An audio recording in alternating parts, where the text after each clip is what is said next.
Hi there, Sanbonani Molweni. Welcome to Fix Channel. If you're here, please subscribe before the end of the video. If returning, thank you for love and support. I appreciate you. Izingane Zesthembu. So, kunama media pages abhalile ngabo before show iqala into evelayo ukuthi girlfriend number 2 uya understand isithembu. Basho njalo la okubhaliwe phansi.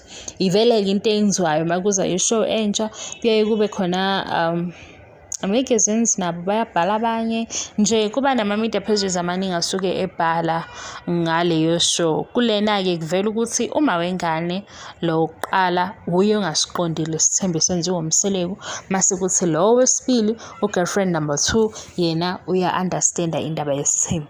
Kodwa ke vele ke akusinto esingathi siyayibabaza. Bakhona labo sisi aba understandayo ukuthi utsheliwe ukuthi khona omunye masethi okay. Kufana nje nosisi othanda ubaba oshadile vele uya understand le nto yokuqala because yini ezokwenza ukuthi uthande ubaba oshadile. Ngoba phela uyasho ukuthi nginonkosikazi masuthi okay. Wathi okay ngoba nawe ufuna ukuba khona lapho. Kuyavela ukuthi usisi uya understand akana inkinga. Abanye ke sebebonele show bathi engathi lo ucontrolling o ufuna ukuba ngaphezulu kwalona omusha. Enye into ihamba ne-strategy sabo sisi. Omunye ukuze ebukeke embatsho ebukeke epholile mayesethande umuntu azi ukuthi kukhona omunye uba nalowo mqondo wokuthi ke vele ikhona le competition kodwa mina ukuze ngihleze ngiwina ngizoba yilo understandayo because isikhathi esiningi unkosikazi asoze understand indaba ye girlfriend no husband wakhe. Ayenzeki leyo ndaba noma phela asazi ukuthi isithembu isuka kudala and isithembu abantu abaningi bayasho ukuthi cha impela sihambisana nesizulu namasiko. Kodwa engaziyo unkosikazi ngeke aze ayiunderstand into ye girlfriend no husband wakhe noma sekufika kwisigaba sokuthi kuyashada uyohlezi khona leyo nto ukuthi nangu lo sisi lo wathi uya understand ukuthi lo baba unonkosikazi ihamba kanjalo.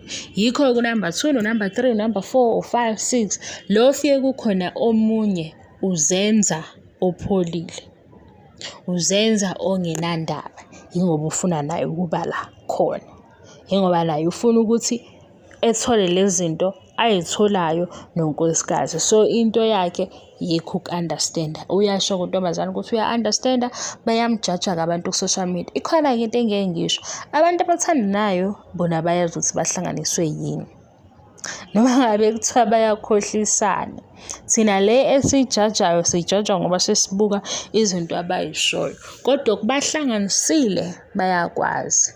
Kanti kuthe kuzwakala uMpumelelo uthi ubathole ku social media. Hayi ke guys ke nje sesikhuluma iqiniso sesiyahleba. Into yokuqala nje mayithi ubathole ku social media sizothi thina bamazi Uthando Nes'thembu and mabe mazi Uthando Nes'thembu babuka ubaba wakhe. Hayi yena. Angithi kuyasho ukuthi umzali mayesebenza kakhulu uyovulela umntwana wakhe amathuba. Nabanye bayasho ukuthi umzali egwilikile enemali ingane ayixakeki kakhulu ngoba nemali yokuqala ibhizinisi bayenza iproposal khona la ekhaya. Ngapha ke hayi Nes'thembu ubuzothiwa mayethi uyavela ku DM kuthiwa oh ingane yababumiseleko uMpumelelo Uthando Nes'thembu. Ngeke phela besikhohlisa bethi nje bavele bathi ku DM bembona basebethi hayi uright babona ubaba wakhe Uthando Nes'thembu njengoba nje njengoba nje nalo ntombazana omunye esingasamboni kuba bamthethisa mhlawumbe bathi ayizukusebenzela lento noma ngabe ufuna udumo ngoba vele into esizoyicabanga thina ukuthi uMpumelelo wangena la ku DM kwaba into ye inbox kanje kwaqhama isithombe sababa wakhe. Ngasho ukuthi abazali abasebenza kakhulu bazovulela abantwana abamathuba. Nabo futhi lapha emndenini mase bemotivate abantu bayayisho leyo ndaba ukuthi eminye iminyango iyovulwa yibo. Nakho ke kuphambi kwethu oqisho okufane nakho lokho asisho ukuthi siqinisile, kodwa kubukeka kanjalo ukuthi kwasuke kwabonwa iy'moto eziwu-4 ezathengwa ngesikhathi esisodwa, amagrosa o-20,000, izindlu nani kwase kuthiwa hhayi kusemafutheni. Kusho abantu, kusho mina, kusho abantu. Okunye ngiyabonga i-support, ngiyabonga ngiqedi. Niyibuke i-show, ikhona njalo ngoLwesibili kuMzansi Magic ngo-8. Izingane Zesthembu yilaba abadala kuphela. Thank you so much for your love and support. Ngiyabonga ngiqedi. Bye bye.